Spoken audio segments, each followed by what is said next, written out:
Inpower means to me? I'll say that it means unity.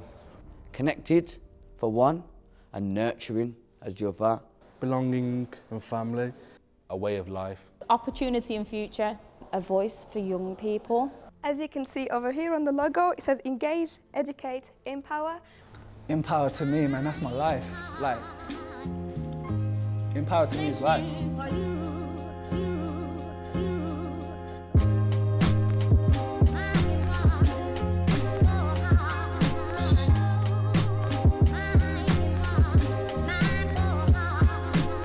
I got involved with Inpower, I think seriously, 2018, that would have been when I just left school. So once I turned 16, straight after school.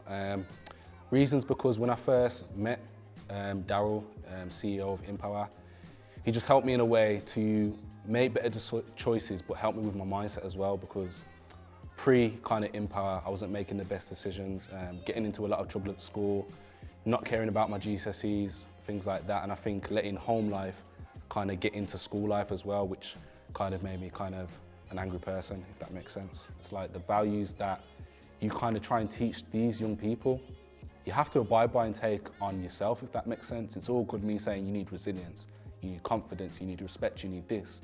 But me as an individual, I have to take that on as well, which I have done working for the company, if that makes sense. So again, it's a way of life, it's a way of living, realistically to me. So I came in contact with Inpower Academy about 8 years ago, where Daryl, the man himself, was doing community work. So he was running an MMA project at Westcroft School, in which me and, there's a big group, I think about 20 of us attended. So as a teenager, I struggled with, one of two main things. So when I was 12, coming to about 12 years old now, I lost my brother due to a car accident, which sort of played a toll onto my school life.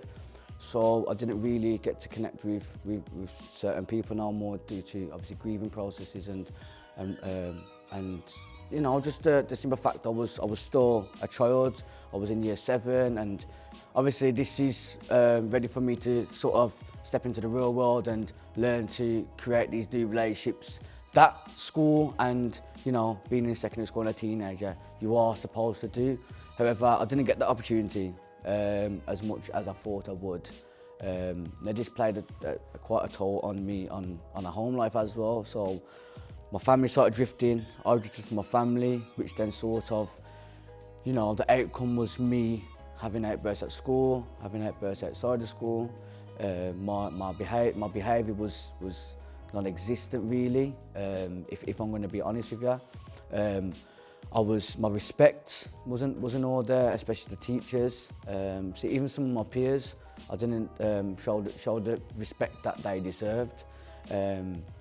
And I think my whole relationship, trying to build these new relationships, I personally think that was affected.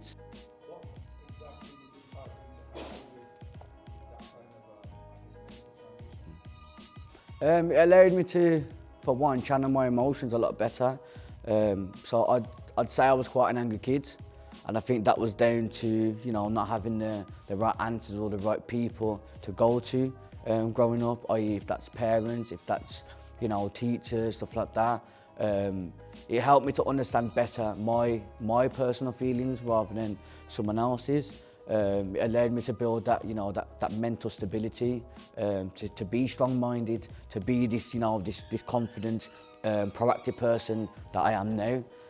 It's played a lot of part into my upcoming, whether that's coming from school, academically, to outside of school where I'm having to perform on a professional level, repping the Inpower team.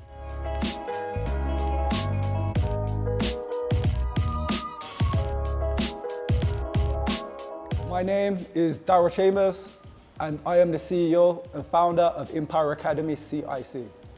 As a young person growing up in Park Village, I moved out of Park Village when I was 8, but spent a lot of my youth and teenage years in the Park Village area, and we faced the things that young people from, I guess, underserved communities face a lot of the time.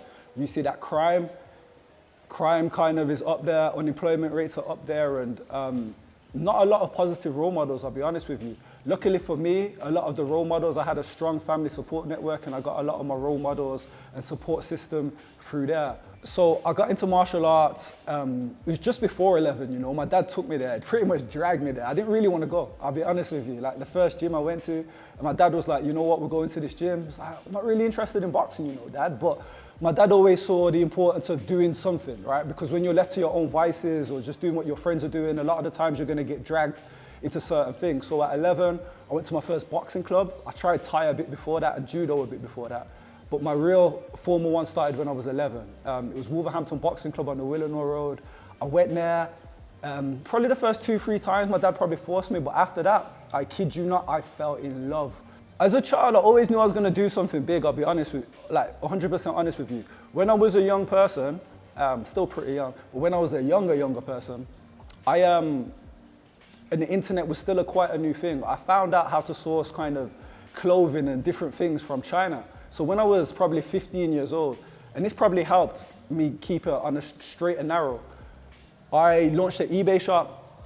I was selling things from China. I became a top-rated power seller and a top-rated seller on eBay at 16 years old. I was making quite a lot of money on eBay before they shut it down completely because they said the stuff I was selling was counterfeit. But the customers never had an issue. I got shut down from eBay. In fact, my whole house got shut down from eBay, but they couldn't shut down what that saw. Like I saw that I could do business. I saw I could make money and it wasn't that hard. In year 7, I wrote down a CV and I said, I always wanted to manage a successful business or run my own. I always knew that this was my calling in life. Like this is my passion. This is what I'm meant to be doing right now.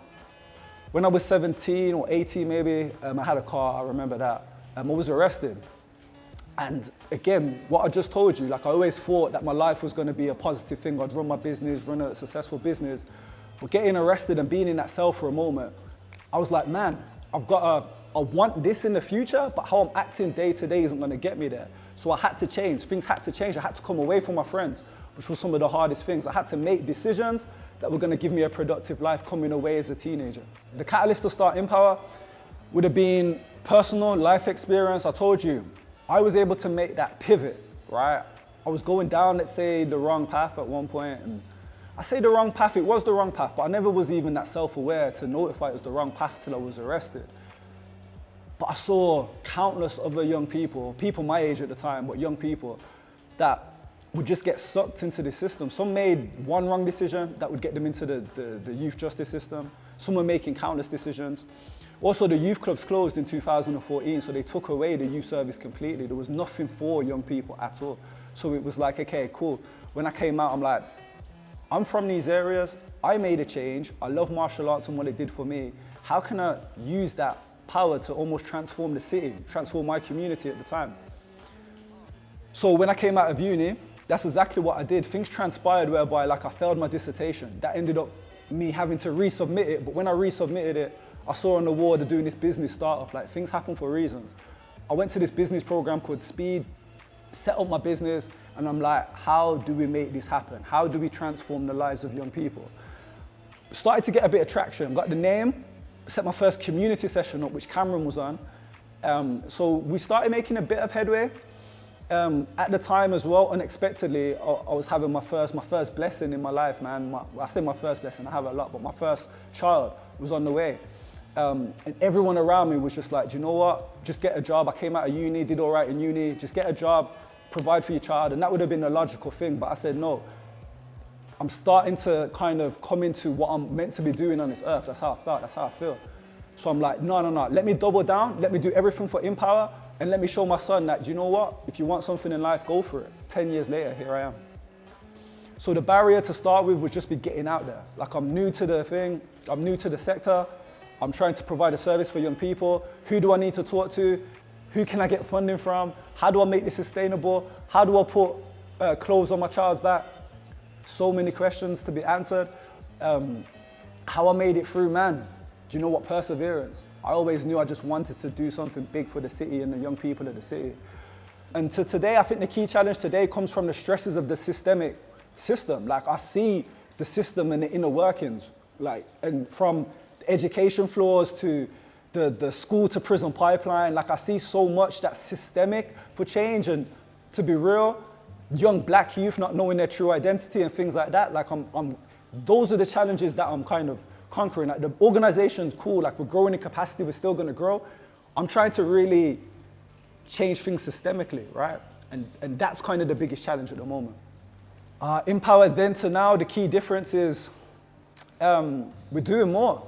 We're doing more in the ways of impact. I've got a great, incredible team. I could fall back today and the team are going to carry on this legacy. And that's where I've always wanted it to be. So it's not dependent on Daryl being Inpower. Inpower is the family now. Next goals for Inpower, we've got the provision set up, but we want to have multiple sites. Right now it's for a certain age group. We want a primary provision.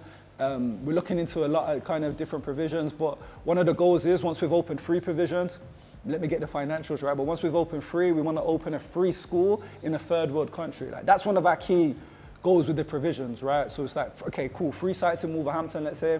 All right, cool, let me jet off to Ghana or somewhere that education isn't so accessible, and let's open up a school there. Let's empower communities there. So again, as I said, in the next 10 years, you'll see that we've got places and hubs in other countries.